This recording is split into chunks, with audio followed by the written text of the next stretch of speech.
Chapter 20 of The Sinking of the Titanic and Great Sea Disasters.org. This reading by Allison Hester of Athens, Georgia. The Sinking of the Titanic and Great Sea Disasters. Edited by Logan Marshall. Chapter 20. Bravery of the Officers and Crew. Illustrious career of Captain E.J. Smith. Brave to the last. Maintenance of order and discipline. Acts of heroism.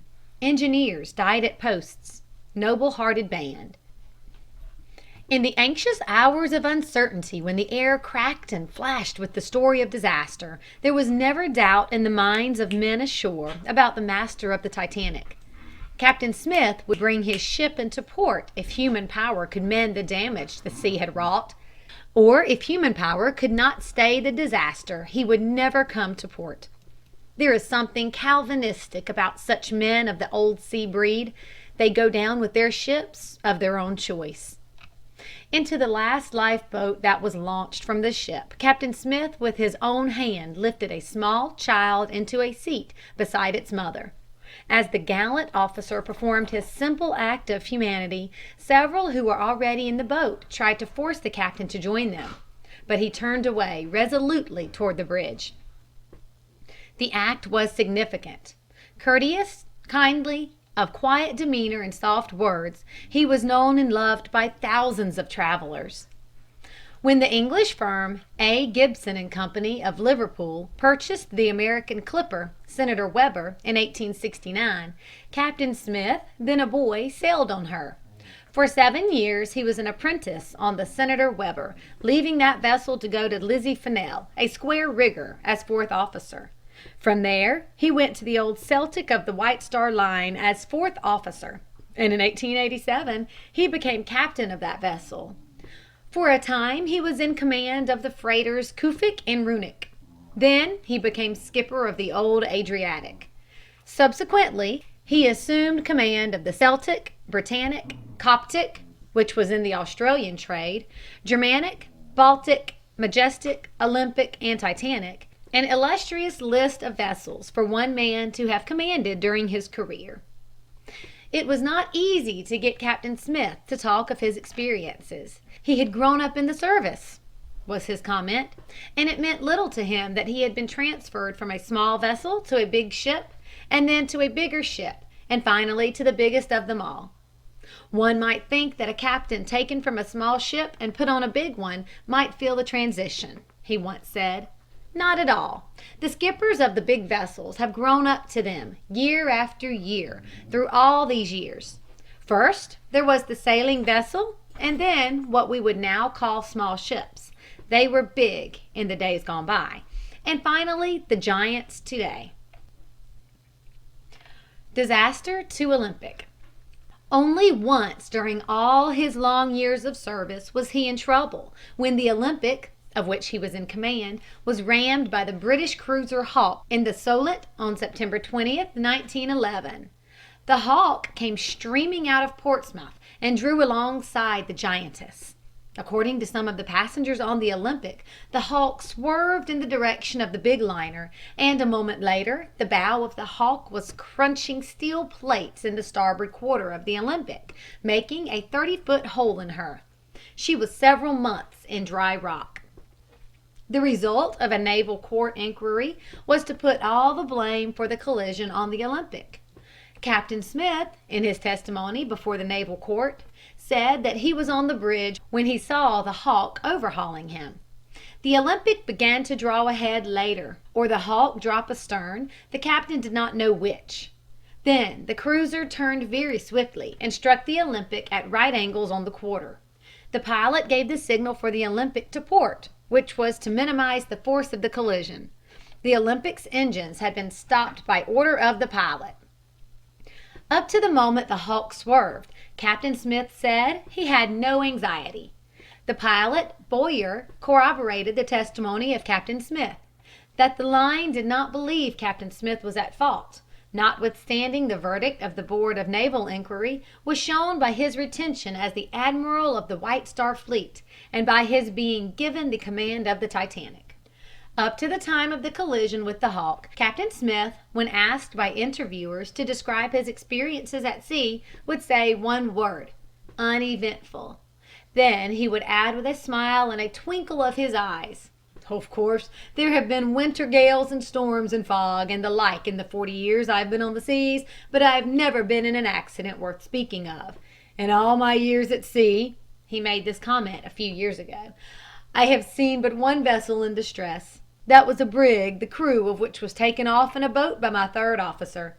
I never saw a wreck. I never have been wrecked. I have never been in a predicament that threatens to end in disaster of any sort." The captain's love of the sea. Once the interviewer stopped asking personal questions, Captain Smith would talk of the sea, of his love for it, how its appeal to him as a boy had never died.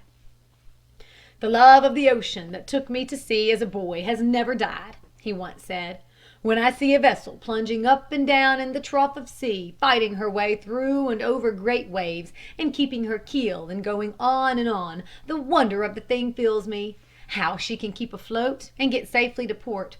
I have never outgrown the wild grandeur of the sea." When he was in command of the Adriatic, which was built before the Olympic, Captain Smith said he did not believe a disaster with loss of life could happen to the Adriatic. "I cannot conceive of any vital disaster happening to the Adriatic," he said. "Modern shipbuilding has gone beyond that. There will be bigger boats. The depths of harbors seems to be the great drawback at present. I cannot say, of course, just what the limit will be, but the larger boat will surely come. But speed will not develop with size, so far as merchantmen are concerned. The traveling public prefers the large, comfortable boat of average speed, and anyway, that is the boat that pays. High speed eats up money mile by mile, and extreme high speed is suicidal. There will be high-speed boats for use as transports, and a wise government will assist steamship companies in paying for them, as the English government is now doing in the cases of the Lusitania and the Mauretania 25-knot boats. But no steamship company will put them out merely as commercial venture." Captain Smith believed the Titanic to be unsinkable. Brave to the last. And though the ship turned out to be sinkable, the captain, by many acts of bravery in the face of death, proved that his courage was equal to any test. Captain Inman Silby, commander of the steamer Republic, which was the first vessel to use the wireless telegraph to save her passengers in a collision, spoke highly of the commander of the wrecked Titanic, calling him one of the ablest seamen in the world. "I am sure that Captain Smith did everything in his power to save his passengers. The disaster is one about which he could have had no warning. Things may happen at sea that give no warning to ship's crews and commanders until the harm comes. I believe from him what I read that the Titanic hit an iceberg and glanced off, but that the berg struck her from the bottom and tore a great hole." Many survivors have mentioned the captain's name and narrated some incident to bring out his courage and helpfulness in the emergency. But it was left to a fireman on board the Titanic to tell the story of his death and to record his last message. This man had gone down with the White Star Giantess and was clinging to a piece of wreckage for about half an hour before he finally joined several members of the Titanic's company on the bottom of a boat which was floating about among other wreckage near the Titanic. Harry Sr., the fireman, with his 8 or 9 companions in distress, had just managed to get a firm hold in the upturned boat when they saw the Titanic rearing preparatory to her final plunge. At that moment, according to the fireman's story, Captain Smith jumped into the sea from the promenade deck of the Titanic with a little girl clutched in his arms. It took only a few strokes to bring him to the upturned boat, where a dozen hands were stretched out to take the little child from his arms and drag him to a point of safety. Captain Smith was dragged on to the upturned boat, said the fireman. He had a life buoy and a life preserver. He clung there for a moment, and then he slid off again. For a second time he was dragged from the icy water. Then he took off his life preserver, tossed the life buoy on the inky waters, and slipped into the water again with the words, "I will follow the ship." Other faithful men. Nor was the captain the only faithful man on the ship. Of the many stories told by survivors, all seem to agree that both officers and crew behaved with the utmost gallantry, and that they stuck by the ship nobly to the last. Immediately after the Titanic struck the iceberg, said one of the survivors, the officers were all over the ship, reassuring the passengers and calming the more excitable. They said there was no cause for alarm. When everything was quieted, they told us we might go back to bed, as the ship was safe. There was no confusion, and many returned to their beds. We did not know that the ship was in danger until a comparatively short time before she sank. Then we were called on deck, and the lifeboats were filled and lowered. The behavior of the ship's officers at this time was wonderful. There was no panic, no scramble for places in the boats. Later there was confusion, and according to most of the passengers' narratives, there were more than 50 shots fired upon the deck by officers or others in the effort to maintain the discipline. Fifth Officer Lowe. A young English woman who requested that her name be omitted told a thrilling story of her experience in one of the collapsible boats which had been manned by 8 of the crew from the Titanic. The boat was in command of the 5th officer, H. Lowe, whose action she described as saving the lives of many people.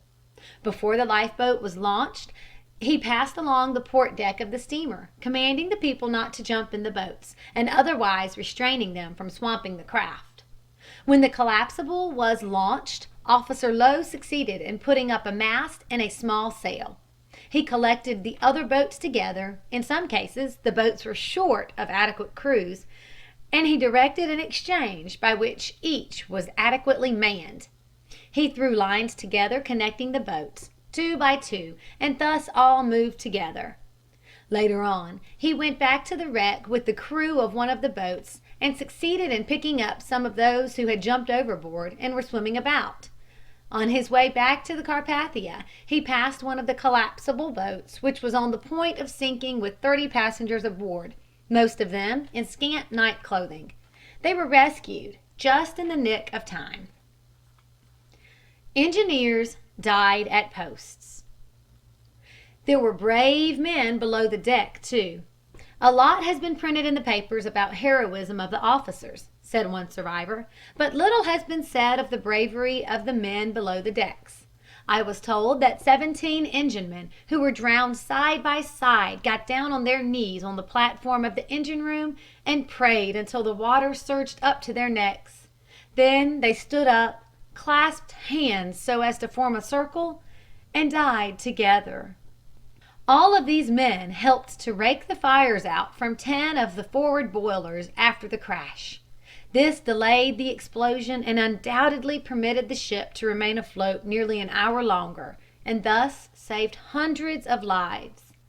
In the list of heroes who went down on the Titanic, the names of her engineers will have a high place, for not a single engineer was saved. Many of them, no doubt, could not get to the deck, but they had equally as good a chance as the firemen, 69 of whom were saved. The supposition of those who manned the Titanic was that the engineers, working below, were the first to know the desperate character of the Titanic's injury. The watch called the others, and from that time until the vessel was ready for her last plunge, they were too hard at work to note more than that there was a constant rise of water in the hull, and that the pumps were useless. It was the engineers who kept the lights going, saw to the proper closing of bulkhead doors, and kept the stoke hole at work until the uselessness of the task was apparent. Most of them probably died at their post of duty. The Titanic carried a force of about 60 engineers, and in addition she had at least 25 guarantee engineers, representatives of Harland and Wolff, the builders, and those who had the contract for the engineering work. This supplementary force was under Archie Frost, the builder's chief engineer, and the regular force was under Chief Engineer William Bell of the White Star Line. On the line's ships there is the chief engineer, senior and junior second, senior and junior third, and senior and junior fourth engineers. The men are assigned each to his own task. There are hydraulic, electric, pump and steam packing men, and the guarantee engineers, representing the builders and the contractors. The duty of the guarantee engineers is to watch the working of the great engines and to see that they are tuned up and in working order. They also watch the working of each part of the machinery which had nothing to do with the actual speed of the ship, principally the electric light dynamos and the refrigerating plant. Noble-hearted band. But what of the bandsmen? Who were they? This question was asked again and again by all who read the story of the Titanic sinking and of how the brave musicians played to the last, keeping up the courage of those who were obliged to go down with the ship. Many efforts were made to find out who the men were, but little was made public until the members of the orchestra of the steamship Celtic reached shore for the first time after the disaster. One of their first queries was about the musicians of the Titanic. Their anxiety was greater than that of any New Yorker, for the members of the band of the Celtic knew intimately the musicians of the ill-fated liner. "Not one of them was saved!" cried John S. Carr, cellist on the Celtic. "It doesn't seem possible they have all gone." "We knew most of them well. They were Englishmen, you know, every one of them, I think. Nearly all the steamship companies hire their musicians abroad, and the men interchange between the ships frequently, so we get a chance to know each other pretty well. The musicians for the Titanic were levied from a number of other White Star ships, but most of the men who went down with the Titanic had bunked with us at some time. The thing I can't realize is that happy Jock Hume is dead," exclaimed Lewis Cross, a player of the bass viol. "He was the merriest, happiest young Scotchman you ever saw. His family have been making musical instruments in Scotland for generations. I heard him say once that they were minstrels in the old days. It is certainly hard to believe that he is not alive and having his fun somewhere in the world. At least he helped to make the deaths of many less cruel." End of chapter 20 of The Sinking of the Titanic.